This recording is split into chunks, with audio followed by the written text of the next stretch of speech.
Ya walemavu. Kwa miongo kadhaa, wanafunzi wanaoishi na ulemavu wamekuwa wakikumbana na changamoto za kutengwa, unyanyapaa na ukosefu wa fursa ndani ya mfumo wa elimu nchini Kenya.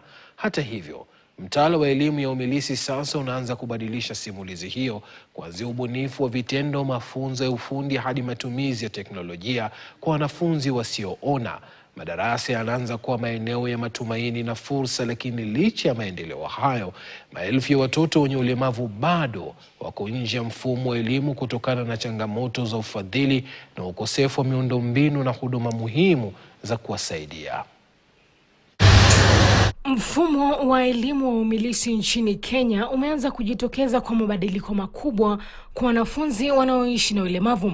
Kwa mara ya kwanza, wanafunzi wengi wanapimwa maendeleo ya mara kwa mara, jambo linalowezesha walimu, wazazi na wanafunzi wenyewe kufuatilia uwazi na ukuaji wao wa kielimu na maendeleo kutoka ngazi moja hadi nyingine. They are learners with intellectual disabilities, developmental disabilities such as severe autism, such as severe cerebral palsy, those who are deaf-blind, and these learners have a challenge with cognition, and therefore they may not conceptualize these concepts to do with formulas and all that. Katika kongamano la tatu la kila mwaka lililoandaliwa na baraza la mtihani la NEC, wanafunzi waliovuka kwenda katika mafunzo ya ufundi walionyesha ubunifu mbalimbali wa vitendo, miradi ya kipekee pamoja na ujuzi wa kiufundi waliopata kupitia mtaala mpya. Walimu wakisisitiza mfumo huo unawasaidia wanafunzi wenye ulemavu kutambua vipaji vyao mapema na kujiandaa kwa maisha ya kujitegemea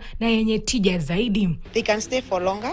They can even stay for 6 years, but at least 3 years so that you assess them. So the CBE has come to assist in assessing the learners. Kwa wengi wa wanafunzi hawa, shule sasa imekuwa sehemu wanayosubiri kwa hamu kila siku. Wanafika darasani kwa shauku kubwa, kwani kujifunza si kusoma vitabu pekee, bali kugundua vipaji, kujenga ujuzi na maisha ya kushiriki katika shughuli za ubunifu zinazofanya elimu kuwa ya kuvutia na yenye furaha na maana zaidi. Nilianza kujifunza mdogo, nikikuwa grade foundation 4, na mwalimu wetu akanifunza, ndo akanifunza hivi, akanifunza mamat, na akanifunza kioda na kushika nywele. Moja ya maendeleo makubwa zaidi katika elimu ya wanafunzi wenye mahitaji maalum ni kuongezeka kwa matumizi ya teknolojia kuwasaidia wanafunzi wasioona na wanaopenda masomo ya sayansi, teknolojia, uhandisi na hisabati.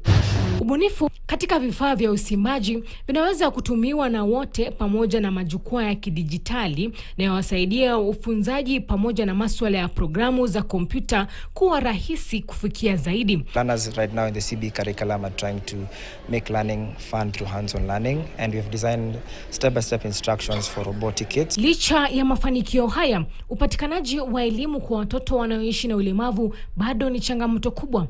Kulingana na taasisi ya mafunzo maalum yani KISE, takribani 25.5% ya watoto wenye ulemavu nchini Kenya bado wako nje kabisa ya mfumo wa elimu. Wadau wa elimu pia wanaendelea kueleza wasiwasi kuhusu ufadhili usiotosha kwa elimu ya wanafunzi wenye mahitaji maalum. We are unable to deliver due to lack of resources. For example, if you note our school, we have based most of the things in beadwork and mat because they are easily available. But we have a wide range of things that we can do. So if there could be funding, maybe the ministry, when they are sending the capitation, they shouldn't be so strict. Lakini maswali yanaendelea kuibuka kuhusu utayari wa serikali kuwekeza vya kutosha katika sekta hiyo. Wadau wa elimu wanaonya kuwa bila fedha za kutosha, vifaa maalum na walimu wenye mafunzo stahiki, maelfu ya wanafunzi wanaoishi na ulemavu wataendelea kukosa haki yao ya kupata elimu bora na yenye usawa. Ann Musungu, KTN, Nairobi. Tuvuke mipaka hadi Uganda. Yoweri Kaguta Museveni ameapishwa